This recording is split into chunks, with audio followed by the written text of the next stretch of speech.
Hello అందరికి. ఈరోజు టమాటా చట్నీ ఎలా చేయాలో చూద్దాం. ఇది ఇడ్లీలోకి దోశలోకి చాలా బాగుంటుంది. ఒకసారి ట్రై చేసామండి. ముందుగా జీలకర్ర, ఆవాలు, మెంతులు అన్ని నూనెలో వేయించుకోవాలి. తర్వాత ఆనియన్ కట్ చేసి పెట్టుకొని ఆనియన్స్ వేసుకోవాలి. ఆనియన్స్ కొంచెం వేగిన తర్వాత టమాటాలు యాడ్ చేసుకోవాలి. టమాటాలు ఆనియన్స్ బాగా వేగిన తర్వాత కొంచెం కరివేపాకు, కొంచెం కొత్తిమీర వేసుకొని వేయించుకోవాలి. తర్వాత మిక్సీ జార్ తీసుకొని మిక్సీలో వేసుకొని కొంచెం సాల్ట్ యాడ్ చేసుకొని కొంచెం వాటర్ యాడ్ చేసుకొని మిక్సీ పట్టుకోవాలి.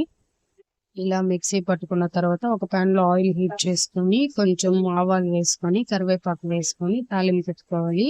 తర్వాత ఆ పచ్చడిలో తాలింపుని కలిపేస్తే చాలా టేస్టీ అయిన టమాటా చట్నీ రెడీ అయిపోతుంది.